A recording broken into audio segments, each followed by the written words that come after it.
இப்போ ரோஹித் சர்மா இருக்கும்போதே வந்து ஹர்திக் பாண்டியா வந்து கேப்டன் ஆக்குறது பாதி பேருக்கு வந்து உடன்பாடே கிடையாது. என்ன இப்படி ஒரு எக்ஸ்பீரியன்ஸ்டு கேப்டன் 5 IPL கப்பு ஜெயிச்சு கொடுத்துருக்காங்க.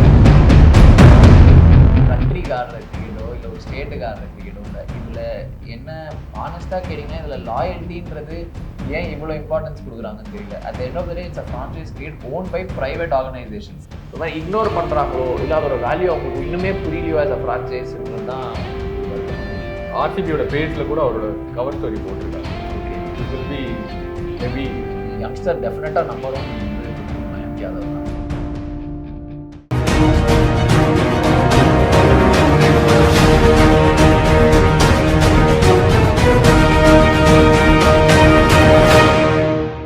ட்ரெண்ட் ஸ்போர்ட்ஸ் நேயர்கள் அனைவருக்கும் வணக்கம். IPL அனாலிசிஸ்க்கு இன்னைக்கு நம்ம கூட இருக்கிறது அர்ஜுன் கிரிபால் அவர்கள், cricketer and cricket analyst. Welcome to the show. Thank you. இப்போ நடந்த வரைக்கும் IPLல ஃபர்ஸ்ட் விஷயம் உங்கள்கிட்ட கேட்கணும்னா, மும்பை இந்தியன்ஸ் என்னதான் ஆச்சு அப்படின்ற மாதிரி. ஏன்னா ஒவ்வொரு வருஷமுமே நம்ம பார்த்த வரைக்குமே அவங்க ஜேர்னியில் வந்து சில வருஷங்கள் வந்து ஃபர்ஸ்ட்டு சில மேட்சஸ் தோத்துட்டு அதுக்கப்புறம் கம்பேக் கொடுத்து அவங்க வேற லெவலில் பிளே ஆஃப்குள்ளே போகிற ஜேர்னிலாம் நம்ம பார்த்துருக்கோம். இந்த IPLல முதல் 3 மேட்ச் தோல்விக்கு அப்புறம் அவங்கள வந்து வேற லெவலில் அண்டர் எஸ்டிமேட் பண்ணுறாங்க. பட் என்னை பொறுத்த வரைக்கும் இவ்வளோ ஸ்டார்டிங் ஸ்டேஜ்லேயே வந்து அவங்களை அண்டர் எஸ்டிமேட் பண்ணுறது அவ்வளோ இதுவாக தெரில. உங்களுக்கு மும்பை இந்தியன்ஸுடைய இந்த வருஷம் எப்படி இருக்கும்னு நீங்கள் சொல்லுங்கள். அவங்க வந்து எப்பயுமே இது ஒன்றும் அவங்களுக்கு புதுசு கிடையாது. I think as a franchise அவங்க இதுக்கு முன்னாடியும் நிறைய சீசன்ஸ் வந்து இனிஷியலாக கண்டினியூஸாக நிறைய கேம்ஸ் தோத்துட்டு அதுக்கப்புறம் சாம்பியன்ஷிப்பும் அடிச்சிருக்காங்க, பிளே ஆஃப்ஸ்லாம் குவாலிஃபை ஆயிருக்காங்க. So I think it's just a matter of one game. ஒரு வின்னு தான் அவங்களுக்கு. ஒரு கேம் வந்துருச்சு, ஒரு கேம் வின் பண்ணிட்டாங்கன்னா ஸோ டீம்ஸ் லைக் ஒரு மும்பை இந்தியன்ஸ், இப்போ வேர்ல்ட் கிரிக்கெட்டில் பார்த்தீங்கன்னா ஆஸ்திரேலியா, அவங்களாம் matter of one game win பண்ண ஆரம்பிச்சிட்டாங்கன்னா அதுக்கப்புறம் அவங்களை ஸ்டாப் பண்ணுறது ரொம்ப கஷ்டம். பட் ஆனால் ஆஸ் அ டீம் 3 கேம் தோக்கிறது for a franchise like Mumbai Indians it's not very new. So அது ரொம்ப பெரிய இப்போதைக்கு ரொம்ப பெரிய வரிங் சைன்ஸ் கிடையாது. அது கேப்டன்சி இதில் வந்து மும்பையில் ஸ்டார்ட் பண்ணது வந்து சச்சின் சார் இருந்தார். அதுக்கப்புறம் அடுத்தடுத்து ரிக்கி பாண்டிங் இருந்தாங்க, ஹர்பஜன் சிங் இருந்தாங்க, அப்புறம் ரோஹித் சர்மா இருந்தார். இப்போ ரோஹித் சர்மா இருக்கும்போதே வந்து ஹர்திக் பாண்டியா வந்து கேப்டன் ஆக்குறது பாதி பேருக்கு வந்து உடன்பாடே கிடையாது. என்ன இப்படி ஒரு எக்ஸ்பீரியன்ஸ்டு கேப்டன் 5 IPL கப்பு ஜெயிச்சு கொடுத்துருக்காரு, இவரை போய் கேப்டன்சிலேருந்து கொடுத்துட்டு அடுத்தது. ஆனால் அவங்களோட சைட்லேருந்து என்ன சொல்கிறாங்கன்னா, மும்பை சைட்லேருந்து என்ன சொல்கிறாங்கன்னா, ஃப்ரான்ச்சைஸ் என்ன சொல்கிறாங்க, நாங்கள் ஃபியூச்சரிஸ்டிக்காக திங்க் பண்ணுறோம், ஸோ எங்களுக்கு இந்த மாதிரியான ஒரு டிசிஷன் வேணும் அப்படின்னு சொல்கிறாங்க. கேப்டன்சியில் எப்படிப்பட்ட ஒரு மாற்றம் தேவைப்படுது? இல்லை, மாற்றம் தேவைப்படுதா இல்லையான்றது ஃப்ரான்ச்சைஸ் தான் டிசைட் பண்ணணும். ஒரு விஷயம் எல்லாருமே புரிஞ்சுக்கணும். இது வந்து ஒரு கண்ட்ரிக்கு ஆடுற கிரிக்கெட்டோ இல்லை ஒரு ஸ்டேட்டுக்கு ஆடுற கிரிக்கெட்டோ இல்லை. இதில் என்ன ஆனஸ்டாக கேட்டிங்கன்னா இதில் லாயல்ட்டின்றது ஏன் இவ்வளோ இம்பார்ட்டன்ஸ் கொடுக்குறாங்கன்னு தெரியல. At the end of the day it's a franchise create own by private organisations. அதான் உண்மை. இப்போ நீங்கள் எப்படி ஒரு ஆஃபீஸில் போய் ஒர்க் பண்ணுறீங்களோ அந்த மாதிரி தான். நீங்கள் ஒரு ஆஃபீஸில் உங்களுக்கு ஒரு ப்ரொமோஷன் கிடைக்குதுன்னா ஆஃபீஸாக கீழே இருக்கவங்க அப்செட் ஆகலாம், ஏன்னா என் கூட இருந்தவங்க ப்ரொமோட் ஆகி போகிறோம். பட் நீங்கள் எடுத்துப்பீங்கல்ல, நீங்கள் வேணாம் நான் சொல்லுவீங்க. ஸோ அந்த ஆங்கிளில் பார்க்கும்போது it's not like you playing for your state. எங்கே நம்ம ஸ்டேட்டை விட்டு வேறு ஸ்டேட் போய் ஆடுறாங்க, இல்லை நம்ம கண்ட்ரியை விட்டு வேறு கண்ட்ரி போய் ஆடுறாங்க, அப்போ தான் லாயல்ட்டிலாம் வரும். இதில் I think too much spoken about இந்த wrong sense in terms of Hardik Pandya. Hardik Pandya வந்து பிளேம் பண்ணுறதுல லாஜிக்கே கிடையாது. மும்பை இந்தியன்ஸில் இருந்தார், குஜராத் டைட்டன்ஸ் மாதிரி ஒரு டீம் போனார், அங்கே போய் ரொம்ப நல்லா பண்ணார். ஒரு சாம்பியன்ஷிப் அடிச்சார், ஒரு ரன்னர் அப் வந்தார். In fact last year runner up வந்ததுமே கூட நீங்கள் ரொம்ப மைன்யூட்டாக பார்த்தீங்கன்னா Gujarat Titans easily the best side இந்த டோர்னமெண்ட். லாஸ்ட்டாக நம்ம ஜட்டு புண்ணியம் கட்டினார், லாஸ்ட் ஓவர் பயங்கரமாக ஆடி we just pull it off with last minute. But they were the best side across the 2 formats. So Mumbai Indians மாதிரி ஒரு ஃப்ரான்ச்சைஸ் அவங்க உருவாக்குன ஒரு ஹார்திக் பாண்டியா வெளியே போய் நல்லா பண்ணும்போது தே ஃபெல்ட், ஏன்னா Hardik Pandya is also in contention to lead India in T20 format. நிறைய பேர் பேசினாங்க ரோஹித் சர்மா வந்து T20 வேர்ல்ட் கப் லீட் பண்ணுவாரா இல்லையான்றது ஒரு மார்ச் வரைக்கும் ரொம்ப கிளாரிட்டி இல்லாமல் தான் இருந்தது. ஹார்திக் பாண்டியா இந்தியாவும் லீட் பண்ணுறாரு. ஸோ அப்படி இருக்கும்போது தே வாண்டட் ஹிம் பேக். ஒரு கேப்டன்சி தரோம், நீங்கள் வரீங்களான்னு, விச் இஸ் வெரி நேச்சுரல், ரொம்ப நார்மலான ஒரு விஷயம் தான். அண்ட் யார் வேணாலும் யார் கீழே வேணாலும் ஆடலாங்க. ஒருத்தர் கேப்டன் பண்ணுறாங்க, தோனி விராட் கீழே இல்லையா, சச்சின்னே கங்குலி கீழே இல்லையா, இல்லை கங்குலி அதுக்கப்புறம் டிராவிட் கீழே, தோனி கீழலாம் இல்லையா, கும்ப்ளே கீழே இல்லையா.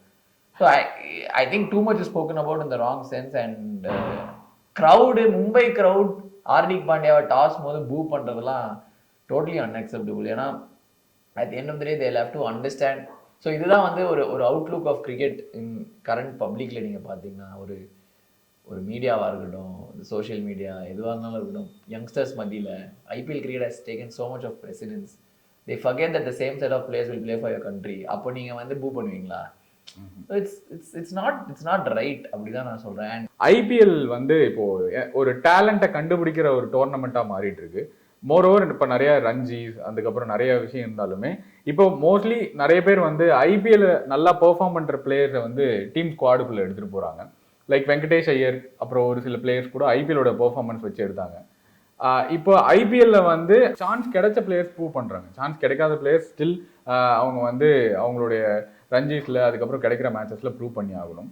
ஸோ ஐபிஎலோட பிளாட்ஃபார்ம் இப்போ எப்படி ஒர்க் ஆகிட்டு இருக்கு அந்த டேலண்ட்டை கண்டுபிடிக்கிறதுக்காகவே அப்படின்ற மாதிரியா?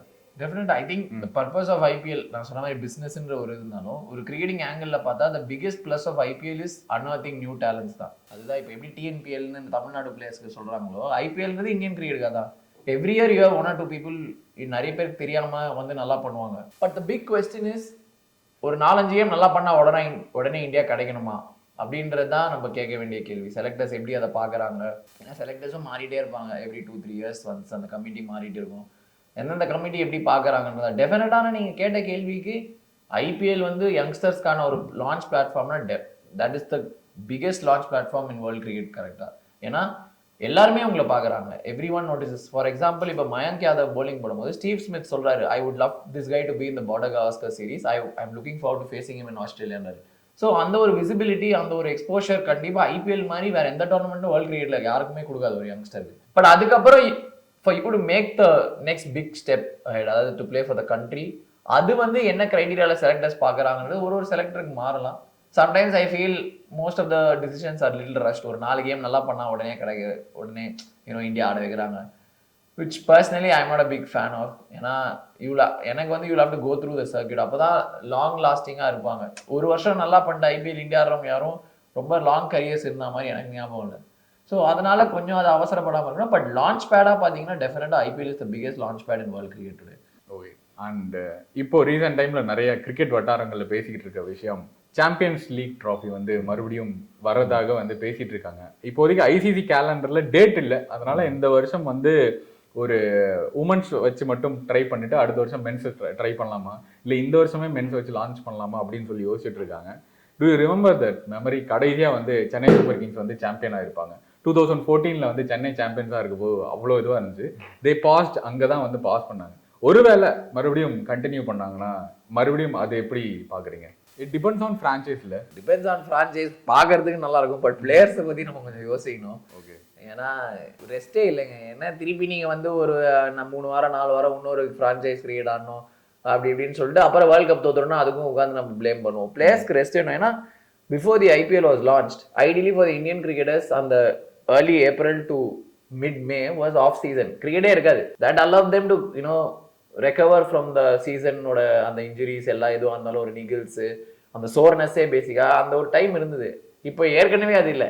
இதில் நீங்கள் இன்னும் சாம்பியன்ஸ் லீக் வேறு நடத்துறது as I said வியூவர்ஷிப்புக்கு நல்லா இருந்தாலும் from the players' perspective it be very difficult. ஏன்னா for them to maintain their fitness. அதுக்கப்புறம் என்ன ஆகும், இந்தியா கேம்ஸுக்கு ரெஸ்ட் கேட்பாங்க, நம்ம தோற்றுருவோம். அதுக்கப்புறம் பப்ளிக்கும் மீடியாவும் திருப்பி பிளேயர்ஸ் தான் என்ன சொல்லுவாங்க. So personally I wouldn't want it to come back just for the sake of Indian cricket, but again business. BCCI என்ன டிசைட் பண்றாங்க? ஏன்னா BCCIக்கு தான் பெரிய சே இருக்கு. நீங்க என்னதான் சொன்னாலும் we are the richest board in the world. So ICC கேலண்டர்ல இடம் இல்லைன்னு சொன்னா BCCI கேட்டு இடம் இல்லைன்னு சொல்லுவாங்களான்றது தெரியாது. ஏன்னா I also read somewhere that BCCI சரி cricket Australia and England cricket board 3 பேரும் ஏற்கனவே பேசிட்டு இருக்காங்க. ஸோ அப்படி இருக்கும் போது வரலாம், பட் பர்சனலி எனக்கு கேட்டால் வரக்கூடாது. அண்ட் இந்த டீமை பற்றி பேசணும். ஆர்சிபி ஃபேன்ஸ் எனக்கு வந்து பர்சனலி ஆர்சிபி வந்து ரொம்ப பிடிக்கிறதுக்கான காரணம் ஒரு வருஷம் அவங்க கப்பு ஜெயிச்சுட்டு போட்டுமே இந்த ஒரு வருஷம் அப்படின்ற மாதிரி ஒரு ஆதங்கம் எனக்குமே இருக்கு. எவ்வளோ டேலண்ட் இருக்காங்க. 2008 அவங்க ஸ்டார்ட் பண்ணல. டிராவிட் ஆடினாங்க, கெவின் பீட்டர்சன் ஆடினாங்க, அனில் கும்ப்ளே ஆடினாங்க, ஏபி டிவிலியர்ஸ் ஆடினாங்க, கிறிஸ் கெயில் ஆடினாங்க. இப்படி இவ்வளோ டேலண்ட்ஸ் ஆடியுமே ஒரு டிராஃபி ஜெயிக்க முடியல. பட் எனக்கு தெரிஞ்சு அவங்க எங்கே ரொம்ப மிஸ் பண்ணுறாங்க இந்த பிளே ஆஃப்ஸ் அவங்க மிஸ் பண்ணுறதுக்கான காரணம். அண்ட் ஃபர்ஸ்ட் 4 பேட்ஸ்மேன்ஸ் இப்போ டாப் 4 காலி பண்ணால் அடுத்தது டீம் இல்லை. அதே மாதிரி அவங்க எப்படிப்பட்ட ஒரு பவுலிங் ஸ்குவாடை எடுத்துகிட்டு வந்தாலும் அடித்து துவம்சம் பண்ணிடுறாங்க. ஆர்சிபி எந்த ஒரு விஷயத்த வந்து இனிமே இம்ப்ரூவைஸ் பண்ணணும்னா எதை சொல்லுவீங்க? $1 million question. நிறைய பேருக்கு தெரியல, ஏன்னா நீங்கள் சொன்ன மாதிரி நிறைய talent. But one point that I always thought about RCB, நீங்கள் சொன்ன பிளேயர்ஸ் எல்லாமே நீங்கள் பார்க்கும்போது RCB is always focused on their international cricketers. They have given a lot of importance to the international cricketers. The most successful franchises in IPL history பார்த்தீங்கன்னா Chennai super kings and Mumbai Indians. அவங்களோட core, அவங்களோட strength, அவங்களோட focus எப்பவுமே Indian players மேலே தான் இருந்திருக்கு. நீங்கள் notice பண்ணீங்கன்னா எந்த வருஷமுமே வந்து ஒரு ஃபாரின் பிளேயர் வந்து பயங்கரமாக ஆடி அவங்களுக்கு கப்பு ஜெயிச்சு கொடுத்தாங்க. 1 or 2 பெர்ஃபார்மன்ஸஸ் இருக்கும். பட் எவ்ரி இயர் நீங்கள் பார்த்தீங்கன்னா அவங்களோட கோர் வந்து இனிஷியலாக ஒரு முரளி விஜய், ஒரு பத்ரிநாத், ஒரு ஆர் அஸ்வின், ஒரு பாலாஜி, ஒரு ஜடேஜா அப்பத்துலேருந்து இருக்காரு. இப்போ ரைனா ஆஃப்கோர்ஸ் சின்னத்தலை. ஸோ எம்எஸ் தோனியே இந்தியன் பிளேயர் தான். ஸோ இந்தியன் கோரில் வந்து அவங்க எவ்வளோ, நீங்கள் ஆர்சிபியோட பெரிய இந்தியன் பிளேயர்ஸ்லாம் நீங்கள் யார் உங்களுக்கு ஃபர்ஸ்ட் மைண்ட் வருவாங்க? நீங்கள் சொன்ன ராகுல் டிராவிட் சொன்னீங்க, அனில் கும்ப்ளே சொன்னீங்க, விராட் கோலி சொன்னீங்க. விராட் கோலிக்கு அப்புறம் ஒரு இந்தியன் பிளேயர் சொல்லுங்க. ப்ராப்ளி யுஸ்வேந்திர சஹல் சொல்லுவாங்க. பட் அவரையும் விட்டாங்க ஆப்ஷனில். So I think only angle that I see is I think there should be more focus on the right Indian players. And sometimes ஒரு கேஎல் ராகுல் அவங்களுக்கு வேணான பிளேயர், அவரை விட்டாங்க. ஸோ நிறைய நல்ல இந்தியன் பிளேயர்ஸ் அவங்களுக்கு ஆடி இருக்காங்க. பட் ஆனால் they don't hold on to them. I think that's their biggest problem. Devdutt படிக்கல், அவர் இப்போ இந்தியா ஆட்டார், டெஸ்ட் மேட்ச் ஆட்டார், அவரை விட்டாங்க. ஸோ ஐ திங்க் அவங்க ஃபோக்கஸ் வந்து நான் பின் பாயிண்ட் பண்ணோன்னா நான் யோசிக்கக்கூடிய ஒரு விஷயம் தான். ஏன்னா கேப்டன்சி மட்டும் சொல்ல முடியாது. ஏன்னா நிறைய பேர் கேப்டன் பண்ணியிருக்காங்க இந்த ஃப்ரான்ச்சைஸ், யாராலையுமே ஜெயிக்க முடியல. ஸோ நான் அனலைஸ் பண்ணி பார்க்கணுன்னா one point that you can notice is அந்த இந்தியன் கோரில் அவங்க ரொம்ப ஃபோக்கஸ் பண்ணலையோ அப்படின்ற ஒரு தாட் இருக்குது. அண்ட் அவங்க எப்பயுமே அவங்க ஆப்ஷன்ஸ் போனாலுமே அவங்க எப்பயுமே ஹெவியாக ஃபாரின் பிளேயர்ஸ் வாங்கணும் தான் பார்த்தீங்கன்னா. ஃபார் எக்ஸாம்பிள் இந்த வருஷம் அவங்க கேமரூன் கிரீன் ட்ரேட் பண்ணாங்க. லாஸ்ட் இயர் 2 years முன்னாடி கிளென் மேக்ஸ்வெல் வாங்கினாங்க, ஃபேஃப் வாங்கினாங்க. இந்தியன் பிளேயர் யாரும் வாங்கினாங்கன்னா யாருக்குமே தெரிய மாட்டேங்குது. ஒரு மைபால் லோம்ரோரோ, ஒரு பிரபு தேசாய், இவங்கள மாதிரி பிளேயர்ஸ்லாம் உள்ளே வந்து ஆடுற வரைக்கும் யாருக்குமே தெரியாது. ஸோ கோர் இந்தியன் ஸ்ட்ரென்த் அவங்க வந்து ரொம்ப இக்னோர் பண்ணுறாங்களோ இல்லை அதோட வேல்யூ அவங்களுக்கு இன்னுமே புரியலையோ ஆஸ் அ ஃப்ரான்ச்சைஸ்ன்றது தான் ஒரு வருத்தமான விஷயம். ஓகே, நெக்ஸ்ட் அண்ட் ஆர்சிபிலே வந்து இந்த வருஷம் வந்து ரிட்டையர் ஆக போகிற ஒரு பிளேயர், தமிழ்நாட்டுடைய பிளேயர், இந்தியாவுக்கு நிறைய ஆடி கொடுத்துருக்காரு, டிகே அண்ணா. நீங்க தான் சொல்றீங்க, அவர் சொல்ல அப்புறம் இல்ல அவரு இப்போ அந்த ஆர்சிபியோட பேஜ்ல கூட அவரோட கவர் ஸ்டோரி போட்டிருக்காங்க. Okay, this will be maybe his last. Maybe ஏன்னா the way he is batting, எனக்கு பர்சனலா எனக்கு என்னன்னா from what I can sense and கொஞ்சம் அவர் தெரியும்னால he would ideally want to finish in CSK. If this is going to be MS Dhoni's last year in CSK, you never know. Next year mega action இருக்கு. CSK might go for Dinesh. And Dinesh நான் வந்து இங்கே முடிக்கணும்னு தான் prefer பண்ணுவார். And is not yet told பப்ளிக்காக வந்து இதான் அஃபிஷியலாக எனக்கு இதான் லாஸ்ட் இயர்னு சொல்ல. 4 கேமில் 3 கேம் சூப்பராக பேட்டிங் ஆடிட்டாரு. So he looks still in good touch. International bowlers அடிக்கிறார் 6. திடீர்னு பார்த்தா கமெண்ட்ரி பண்ணிட்டு இருக்காரு. கட் பண்ணா இங்கே வந்து நல்லா கேம் ஆடிட்டு மிச்சல் ஸ்டார்க்கு ஒன்றுமே அவரால் 6 அடிக்க முடியுது, ஒரு ஆண்ட்ரே ரசல் 6 அடிக்க முடியுது. So still getting runs against good bowlers, good international bowlers. எனக்கு தெரியல இன்னுமே லாஸ்ட் இயர் ஆனது. லாஸ்ட் நீங்கள் சொன்ன மாதிரி 10 மாதம் வருஷத்தில் கமெண்ட்ரி பண்ணுறாரு, 2 மாதம் வந்து ஆடுறாரு. One tournament plate for Tamil Nadu, விஜயசாரி trophy lead பண்ணாரு. ரஞ்சி ட்ராஃபி ஆடல, சையத் முஸ்தக் அலி ஆடல. ஸோ அவரோட திங்கிங் என்னன்னோ நமக்கு தெரியல. அவர் தான் வந்து அஃபிஷியலாக சொல்லணும். நெக்ஸ்ட் ஒரு 8-9 months அவரால் பாடி இதே மாதிரி மெயின்டைன் பண்ண முடியும், இதே மைண்ட் ஸ்பேஸில் இருக்க முடியுமா அதெல்லாம். But I think personally you would want to finish at CSK. இன்னொரு ஒரு சான்ஸ் பார்ப்பார், ஒரு மெகா ஆக்ஷன் எடுக்கிறாங்களா நம்ம. எல்லா பெரிய டீம் கூட ஆடிட்டார்ல, மும்பையில் ஆடிட்டாரு, டெல்லியில் ஆடிட்டாரு, பஞ்சாப்ல விளையாண்டாரு, குஜராத் லைன்ஸ் விளையாண்டுருக்காரு, அண்ட் இப்போ ஆர்சிபியில் விளையாண்டுருக்காரு, கொல்கட்டால கேப்டனாகவும் வந்திருக்காரு. அண்ட் முக்காவாசி ஃப்ரான்ச்சைஸை கம்ப்ளீட் பண்ணிட்டாரு. அவர் ஆடாதது வந்து சென்னை, சன்ரைசர்ஸ், அப்புறம் புதுசாக வந்து 2 ஃப்ரான்ச்சைஸி. இது தவிர மீதி எல்லாமே ஆடிட்டாரு தான் நினைக்கிறேன். முக்காவாசி இது வெட்டரன் இல்லை. ஏன்னா ஒரு எம்எஸ் தோனி எப்படி சொல்கிறோமோ அதே மாதிரி இவரும் வந்து ஒரு 2008 லான்ச் ஆனதுலேருந்து இருந்திருக்காரு. And is always been an important player for every franchise that is played. இந்த வருஷம் மட்டும்தான் இந்த இம்பாக்ட் அதெல்லாம் வரவே அவரை கீப்பிங் பண்ண விடுறதில்ல. But is got I think second most dismissals for wicket keeper in IPL என்னன்னு தெரியல. தோனிக்கு அப்புறம் அவரோட. ஆமாம், so is always been a very impactful player. So பார்ப்போம், அவர் தான் டிசைட் பண்ணும். ஓகே, அடுத்த அஸ்வின் அண்ணாவுடைய promotion in batting order Rajasthan royals வந்து மேலே ஏற்றி விட்டது. செம்மையாக விளாடுறாரு. எல்லாருமே வந்து ஆஷனா இப்படி விளாடுவாருன்னு நாங்கள் எதிர்பார்க்கல அப்படின்னு சொல்கிறாங்க. ஆக்சுவலாக சில மேட்ச் வந்து ப்ரொமோஷன் பண்ணி அவங்க முன்னாடிலாம் அனுப்பியிருக்காங்க. அண்ட் அவருடைய பேட்டிங் ஆர்டர் வந்து எப்படி இருக்கும்? இல்லை, அது is always had the batting டேலண்ட்ல 5 test run அடிச்சிருக்காரு. இதுக்கப்புறமும் மக்கள் சர்ப்ரைஸ் ஆனாங்கன்னா மக்கள் மேலே தான் தப்பு. Is always had the talent. ஏன்னா தமிழ்நாடு ஜூனியர்ஸ் கிரிக்கெட்லாம் ஒரு பேட்ஸ்மேனாக தான் நிறைய ஆடிருக்காருன்னு அவரே சொல்லியிருக்காரு. அது ஒரு பெரிய விஷயம் இல்லை, பெரிய சர்ப்ரைஸ். எனக்கு பெரிய சர்ப்ரைஸாக இல்லை. பிகாஸ் நான்லாம் ஒரு டைமில் அவர் வந்து இந்தியாவுக்கு டெஸ்ட் ஓப்பனராகவே ஆடலாம்னு நினச்சேன். நான் என்ன ஒரு டைமில் இந்தியா ஸ்ட்ரகிள் பண்ணும்போது அந்த முரளி விஜய் அந்த காம்பினேஷன் செட் ஆகிறதுக்கு முன்னாடி பார்ட்னர் ஃபார் ஹிம். ஸோ அந்தளவுக்கு இஸ் காட் பேட்டிங் ப்ரவர்ஸ். ஸோ அது பெரிய ரொம்ப ரொம்ப பெரிய சர்ப்ரைஸாக எனக்கு இல்லை. ஃபைனலி அவருக்கு அந்த இது ஆப்பர்ச்சுனிட்டி கிடைக்குது. ஃபைனலி ஏதோ ஒரு ஃப்ரான்ச்சைஸ் அதை ரெக்கக்னைஸ் பண்ணியிருக்காங்கன்னும் போது சந்தோஷம் தான். பட் ஆனால் ஏதோ ஒரு மேட்ச் வந்து வெளுக்க போறாரு அப்படின்னு மட்டும் ஒரு இது இருக்கு. ஆனால் அவர் எல்லா மேட்சும் அந்த இடத்துல ஆடுவாரான்னு தெரியல. I think it's more to do with number of overs, எவ்வளோ சீக்கிரம் முதல் 3 விக்கெட் விழுதுன்னு பேஸ் பண்ணி தான் அவங்க அனுப்புறாங்கன்னு நினைக்கிறேன். ஏன்னா இப்போ ஒரு முதல் 10 ஓவர் 12 ஓவர் 1 விக்கெட் 2 விக்கெட் தான் வந்து I don't think they'll Chennai Ashwin. அப்போ யூ ஹேவ் பிரியான் பராக், அப்புறம் சிம்ரன் ஹெட்மயர் இருக்காரு, த்ரூவ் ஜுரேல் இருக்காரு. ஸோ அப்போ மாறிடும் ஆர்டர். 2 மேட்சா முதல் 10 ஓவருக்குள்ளேயே 3 விக்கெட் விழுறதுனால அஸ்வின் மாதிரி ஒரு பிளேயரை அனுப்புறாங்க. ஸோ அந்த ரோலும் ரொம்ப கீ. அப்போ எல்லா மேட்சும் அதே இடத்துல ஆடுவாரான்னு தெரியல. ஐபிஎல் வந்ததுக்கு அப்புறம் இந்த செலெக்ஷன் ப்ராசஸ் வந்து டிராஸ்டிக்கா மாறிடுச்சா? ஒரு என்ன சொல்றது, ரஞ்சியில விளையாண்டுட்டு இருந்தவங்க அப்படி இப்படின்னு செலக்ட் பண்ற அந்த ப்ராசஸ் வந்து ஐபிஎல் வந்ததுக்கு அப்புறம் ஒரு டிராஸ்டிக் சேஞ்ச் இருக்குன்றாங்க. அது நீங்க எப்படி பாக்குறீங்க? ஸோ இது ஐபிஎல்ல செலெக்ஷன் ப்ராசஸா இல்லை ஐபிஎல்லேருந்து செலெக்ஷன் ப்ராசஸான்னு 2 விஷயம் இருக்கு. ஸோ ஐபிஎல்லேருந்து இந்தியாவுக்கு செலெக்ஷன் ப்ராசஸ். இப்போ செலக்டர்ஸ் எங்கே வருவாங்க? ஐபிஎல் செலெக்ஷனில் செலக்டர்ஸ் உள்ள வர்றதில்லை. அது கம்ப்ளீட்டாக அந்த ஃப்ரான்ச்சைஸ், அந்த அவங்க ஸ்கவுட்ஸ்ன்னு சொல்லுவாங்க. எல்லா பிரான்ச்சைஸும் ஒரு ஸ்கவுட்டிங் மேனேஜர் வச்சுருப்பாங்க. அவங்க போயிட்டு நான் ஊரில் நடக்கிற எல்லா மேட்சையும் பார்ப்பாங்க. பார்த்துட்டு யார் என்ன பர்ஃபார்ம் பண்ணுறாங்க, எங்கே ஆடுறாங்க, என்ன மாதிரி ஆடுறாங்க அப்படின்னு எடுத்துகிட்டு வந்து ஃப்ரான்ச்சைஸ்க்கு இன்புட்ஸ் கொடுத்து அவங்கள ஆப்ஷனில் எடுக்கிறது தான் ஸ்கவுட்ஸு. செலக்டர்ஸோட வேலை என்னன்னா ஐபிஎல்லேருந்து இந்தியா எடுக்கிறது தான் செலக்டர்ஸ் வருவாங்க. ஸோ செலெக்ஷன் ப்ராசஸ் மாறி இருக்கா அப்படின்னு கேட்டால் இந்தியன் டீமுக்கு கொஞ்சம் மாறி இருக்கு. இந்த சென்ஸ் ஐபிஎலோட பெர்ஃபார்மன்ஸ் நிறைய வெயிட்டேஜ் கொடுக்குறாங்க இப்போ.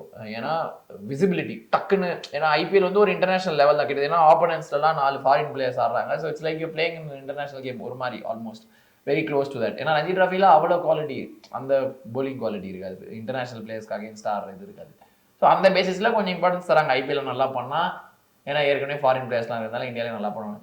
பட் த கொஸ்டின் இஸ் இந்த ஸ்கவுட்டிங் நடக்குதுல்ல, அதுக்கு வந்து முன்னெல்லாம் எனக்கு ஐ ஸ்டில் ரிமெம்பர் 2008 2009 ஐபிஎல்லாம் நடக்கும்போது ரஞ்சி டிராஃபி ஆடாத ஐபிஎல் பிளேயர்ஸ் ரொம்ப ரொம்ப கம்மி. ஏன்னா அப்போ வந்து இந்த மாதிரி இவ்வளோ ஸ்ட்ராங் ஸ்கவுட்டிங் சிஸ்டம் கிடையாது. இன்ஃபேக்ட் அப்போ முரளி விஜய் ரஞ்சி டிராஃபி ஆடியே சிஎஸ்கே மாதிரி ஒரு டீம்ல எடுக்கல ஃபர்ஸ்ட் இயர் அவரை. இப்போ அது எப்படி மாறி இருக்குன்னா, மும்பை இந்தியன்ஸ் தான் ஒரு பிரைம் எக்ஸாம்பிள். அந்த ஸ்கவுட்டிங் மேனேஜர், அந்த ஸ்கவுட்டிங் இது டைரக்டர்லாம் சொல்லுவாங்க, அது செட் பண்ணதில்ல. இந்தியாவில் நூக் அண்ட் கார்னரில் இருக்க கிளப் கிரிக்கெட், ஒரு வில்லேஜில் நடக்கிற ஒரு கிரிக்கெட், எங்கெங்கேயோ நடக்கிற டிஸ்ட்ரிக்ஸில் போய் நடக்கிற கிரிக்கெட்லாம் போய் பார்த்து டைம் இன்வெஸ்ட் பண்ணி அங்கேருந்து பிளேயர்ஸ் எடுத்துகிட்டு வந்து, ஜஸ்பிரீத் பும்ராவாக இருக்கட்டும், ஒரு ஹர்திக் பாண்டியா, ஒரு குருணல் பாண்டியா, ஆகாஷ் மத்வால் போன வருஷம், ஒரு நேஹல் வதேரா, இவங்கள மாதிரி பிளேயர்ஸ் எல்லாம் மும்பை தான் நிறைய அன்ஆத் பண்ணிட்டே இருந்திருக்காங்க. அந்த மாதிரியான விஷயங்கள் டெஃபினட்டா ஓவர் த இயர்ஸ் நிறைய மாறி இருக்கு. அப்பெல்லாம் ஐபிஎல்கே வந்து ஒரு பிரான்ச்சைஸ்க்கு ஒரு பிளேயர் ரஞ்சி டிராஃபி ஆடாம இருந்தா பெரிய விஷயமா இருந்து ஸ்டார்ட் ஆகும்போது. பட் இப்ப பாத்தீங்கன்னா ரஞ்சி டிராஃபி ஒரு கிரைடீரியாவே கிடையாது. இந்தியாவில் சேத்தேஸ்வர் புஜாரா மாதிரி பிளேயருக்கே ஐபிஎல் கிடையாது. ஆனா அப்போ நீங்க பாத்தீங்கன்னா டெஸ்ட் கிரிக்கெட் ஆன எல்லாரும் ஐபிஎல் கான்ட்ராக்ட் இருந்தாங்க. ஒரு சஞ்சய் பாங்கருக்கு ஐபிஎல் கான்ட்ராக்ட் இருந்தது as a பிளேயர், ஒரு ஆகாஷ் சோப்ராக்கு ஐபிஎல் கான்ட்ராக்ட் இருந்தது, விவிஎஸ் லக்ஷ்மணுக்கு இருந்தது. Was not a very fluent T20 cricketer. But இப்போ அப்படி இருக்குமான்னு தெரியல. இப்போ one of your prominent test கிரிக்கெட்டர்ஸ்க்கே உங்களுக்கு ஐபிஎல் கான்ட்ராக்ட், சேத்தேஸ்வர் புஜாரா மாதிரி 100 டெஸ்ட் மேட்ச் ஆன ஒரு பிளேயருக்கு ஐபிஎல் கான்ட்ராக்ட் கிடையாது. ஷகிப் அல் ஹசனுக்கு ஐபிஎல் கான்ட்ராக்ட் கிடையாது. ப்ராப்ளி நம்பர் 1 ஆல்ரவுண்டர் இந்த வேர்ல்ட். ஸோ அந்த பேசிஸ்ல இப்போ ஸ்கவுட்டிங்க்கு நிறைய இம்பார்ட்டன்ஸ் வந்திருக்கு. நிறைய ஒரு டொமஸ்டிக் கிரிக்கெட்டுக்கு கீழே இருக்க ஒரு கண்ட்ரி கிரிக்கெட் சொல்லலாம், ஒரு nook and corners of every state, ஒரு வில்லேஜ், எங்கே போய் டிஸ்ட்ரிக்ஸ் எல்லா இடத்துலையும் அங்கே விசிபிலிட்டி நிறைய இருக்குது த்ரூ தி ஸ்கவுட்டிங் மேனேஜர்ஸ். அந்த ஆப்பர்ச்சுனிட்டிஸ் நிறைய இன்க்ரீஸ் ஆயிருக்குன்னு நான் சொல்லுவேன். ஐபிஎல் வந்து டெஸ்ட் பண்ணுதா கேப்டன்ஸ், இந்தியன் யங்ஸ்டர்ஸ் வந்து எப்படிலாம் கேப்டன்சி பண்றாங்க அப்படின்னு சொல்லிட்டு. ஏன்னா ஒரு ஸ்ரேயாஸ் ஐயரா இருக்கட்டும், ருத்ராஜ் கெய்க்வாடா இருக்கட்டும், அப்புறம் பண்டா இருக்கட்டும், இவங்கெல்லாம் வந்து எப்படி கேப்டன்சி பண்றாங்க, சஞ்சு சாம்சனா இருக்கட்டும், சுப்மன் கில்லா இருக்கட்டும், இவங்கெல்லாம் எப்படி கேப்டன்சி பண்றாங்கன்னு டெஸ்ட் பண்றாங்களா, எப்படி அவங்க டீம்ஸை வந்து கொண்டு போறாங்க, எப்படி மெயின்டைன் பண்றாங்கன்னு சொல்லி அவங்க சைட்ல இருந்து எப்படி கொண்டு வராங்கன்னு டெஸ்ட் பண்றாங்களா? பண்ணணும் இல்லை, எனக்கு தெரிஞ்சு அதான் சிக்னிஃபிகன்ஸ் ஆஃப் ஐபிஎல் மாதிரி ஒரு டோர்னமெண்ட். எதுக்காக நம்ம ஊர்ல இப்படி ஒரு டோர்னமெண்ட் நடத்துறீங்க, நெக்ஸ்ட் ஃபியூச்சர் இந்தியன் கேப்டன் பிளேயர்ஸும் சரி கேப்டன்ஸும் சரி க்ரூம் பண்ணதான். So in that way I think is the first year in IPL where the actual Indian captain is not leading any of the franchise நினைக்கிறேன். நான் எனக்கு ஞாபகம் வந்து, ஏன்னா தோனி ஒரு ஏஜ் வரைக்கும் தோனி தான் அவர் சிஎஸ் கேப்டனே அவர் தான் பண்ணாரு. அப்புறம் விராட் பண்ணாரு, அப்புறம் ரோஹித் சர்மா வந்தார். ரோஹித் சர்மா எப்படி மும்பை இந்தியன்ஸ் கேப்டன் பண்ணார். ஸோ இந்த வருஷம் தான் எந்த ஐபிஎல் ஃப்ரான்ச்சைஸுமே ஒரு ஃபுல் டைம் இந்தியா கேப்டன் வந்து ரோஹித் சர்மா. அவர் எந்த ஃப்ரான்ச்சைஸுமே பண்ணல, ஃபர்ஸ்ட் டைம் நினைக்கிறேன். ஸோ பட் எனக்கு என்னன்னா இந்த மாதிரி ஒரு டோர்னமெண்ட் அதுதான் பண்ணணும். It's more for the youngsters coming through then the senior players. அவங்கள மாதிரி ஒரு கேப்டன்சியாக இருக்கட்டும், ஒரு ஜஸ்ட் அஸ் அ பிளேயராகவே இருக்கட்டும், அந்த லான்ச் பேட், அந்த ஒரு பிளாட்ஃபார்ம் கொடுக்கறது தான் இந்த மாதிரி டோர்னமெண்டோட பியூட்டி. அந்த விதத்தில் இந்த வருஷம் நீங்கள் சொன்ன மாதிரி நிறைய இந்தியன் கேப்டன்ஸ், நிறைய young Indian captains who have not led the country before and who are potential leaders. இது வந்து செலக்டர்ஸ்க்கும் அந்த ஒரு ஆப்ஷன் கொடுக்கும். இவங்க விளையாடுறாங்க அப்படி, அது மட்டும் இல்லாமல் ஒரு கேப்டன்சி மெட்டீரியலாக எப்படி இருக்காங்க அப்படின்னு பண்ணும்போது. ஏன்னா leader is very important international cricket. ஆனால் ஐபிஎல்லை விட இன்டர்நேஷனல் கிரிக்கெட் ப்ரெஷர்ன்றது வேற மாதிரி இருக்கும். ஏன்னா you go and play away games, ஒரு ஆஸ்திரேலியாவில் ஆடும்போது, ஒரு இங்கிலாண்டில் ஆடும்போது அதெல்லாம் கோப் பண்ணுறதுக்கு மோர் ஆஸ் அ பிளேயரும் சரி, ஆஸ் அ கேப்டனும் சரி, நீங்கள் அதுக்கு ரெடியாக இருக்கீங்களான்றதுக்கு ஐபிஎல் ஒரு பிளாட்ஃபார்மாக டெஃபினட்டாக இருக்கணும். இப்போ வரைக்கும் இருக்குது, அப்படி தான் எப்பயுமே இருக்கணும்னு நான் சொல்கிறேன். Okay, last but not the least, இந்த ஃபர்ஸ்ட் இப்போ ஒரு 4-5 மேட்ச் நடந்திருக்கு, எல்லா டீம்ஸும் ஓரளவுக்கு விளையாண்டாங்க. இதுல உங்களுக்கு ரொம்ப பிடிச்ச பெர்ஃபார்மன்ஸ், யங்ஸ்டர்ஸ், இந்த யங்ஸ்டர்லாம் வந்து கலக்குவாங்கன்னு நம்ம எதிர்பார்க்கல, ஆனா இவங்களும் கலக்கிட்டாங்க, அந்த மாதிரி உங்களுக்கு தோன்ற ஒரு 3 பேர். யங்ஸ்டர் டெஃபினட்டாக நம்பர் 1 வந்து இப்போதைக்கு மயங்க் யாதவ் தான். சூப்பர். அவர் வந்து நிறைய பேருக்கு தெரியல அவர் ஃபஸ்ட்டு அவர் எங்கே இருந்தார் என்னென்னு. பட் கேஎல் ராகுல் வந்து சொன்னார் அன்றைக்கி போஸ்ட் மேட்ச் இன்டர்வியூவில், 2 இயர்ஸாக அவர் எங்கள் செட்டப்பில் தான் இருந்தார், அன்ஃபார்ச்சுனேட்லி வாஸ் இன்ஜர்ட். ஸோ அவங்க ஆக்சுவலாக அந்த ஃப்ரான்ச்சைஸ் அவரை க்ரூம் பண்ணியிருக்காங்கன்னு நினைக்கிறேன். டெல்லி 21 இயர்ஸ் சரியான ப்ராஸ்பெக்ட் அவர். So I think is been the biggest plus in terms of local Indian cricketers, youngsters coming through. மற்றபடி போனோம் இன்னொரு நிறைய கேம்ஸ் இருக்குது. ரகுவன்ஷி ஆனார் for KKR last game, he look very promising, but ஒரு கேமில் சொல்ல. பட் யா, ஹோப்ஃபுல்லி இந்த next 2-3 weeks will see more Indian players coming through, more people doing well. Shashank Singh நல்லா பண்ணார் பஞ்சாபுக்கு ரீசெண்டாக. So 32 years batter. அதான் நிறைய பேர் இந்த படத்தோட மீம்லாம் வச்சு போட்டிருந்தாங்க. ஸோ ரொம்ப ரொம்ப நாள் கழிச்சு இந்த மாதிரி ஒரு சான்ஸுக்காக இவ்வளோ வெயிட் பண்ணுறாங்க. ஆக்சுவலாக பஞ்சாப் அவரை பிக் பண்ணுறப்பமே இல்லை, நாங்கள் ராங் பிளேயரை வந்து செலக்ட் பண்ணிட்டோம் அப்படின்னு சொல்லி தான் பிக் பண்ணாங்க. இப்போ அவர் வந்து ப்ரூவ் பண்ணியிருக்காரு. நல்ல விஷயம் தான். That's the opportunity a tournament like IPL gives the players. Sai கூட நல்லா ஸ்டார்ட் பண்ணியிருக்காரு ஆக்சுவலாக. Sai Sudharsan, I still want Sai Kishore to play few more games. ஏன்னா மும்பையோட ஆடும்போது ரோஹித் சர்மா விக்கெட் எடுத்தார், ஆடின கேம்ஸ் நல்லா தான் பண்ணார். சிவம் டூ தான் 2 6 அடிச்சார் அவர். அதுக்கப்புறம் ஆட வைக்காது. Of course they now want to play Noor. So Rashid Noor இருக்கிறதுனால அவரால் ஆட முடியல. But ideally I would want him to play more games. Sai Sudharsan ரொம்ப நல்லா ஸ்டார்ட் பண்ணியிருக்காரு இந்த year. Is looking in good touch. So நிறைய இருக்குது. மணிமாறன் சித்தார்த், அவர் வந்து ஒரு நிறைய பேருக்கு தெரியாது, அவர் எவ்ரி விஜயாசாரி ட்ராஃபி, ஒரு சையத் முஸ்தக் அலிலாம் ஆடும்போது நியூ பாலில் ரொம்ப நல்லா போடுவார் அவர். அவரோட ஒரு லெஃப்ட் ஆர்ம் ஸ்பின்னராக அவருக்கு அந்த இன்கமிங் பால் ரொம்ப நல்ல பால் இருக்குது. விராட் விக்கெட் எடுத்தார் அவரோட ஃபர்ஸ்ட் ஐபிஎல் விக்கெட்டாக last game for Lucknow. So நிறைய பேர் இருக்காங்க, நம்ம ஊர் மக்களே நிறைய பேர், பசங்களே நிறைய பேர் இருக்காங்க. ஸோ ஹோப்ஃபுல்லி பார்ப்போம் நெக்ஸ்ட் ஒரு 2-3 வீக்ஸில் இன்னும் நிறைய இந்தியன் டேலண்ட் அண்ணாதாவதான்னு பார்ப்போம். இந்த ஐபிஎல் அனாலிசிஸ் ரொம்ப அழகாக முடிஞ்சுது. இந்த மாதிரி இன்னும் நிறைய ஐபிஎல் பற்றி, கிரிக்கெட் பற்றி உங்கள்கிட்ட பேசணும். ரொம்ப நன்றி வந்ததுக்கு, உங்கள் நேரம் கொடுத்ததுக்கும் ரொம்ப நன்றி. மீண்டும் இது போன்ற ஒரு அழகான சிறப்பான கிரிக்கெட் உரையாடலில் உங்களை சந்திக்கும் வரை உங்களிடமிருந்து விடைபெறுவது உங்கள் தமிழ்நாடு ரமேஷ். நன்றி, வணக்கம்.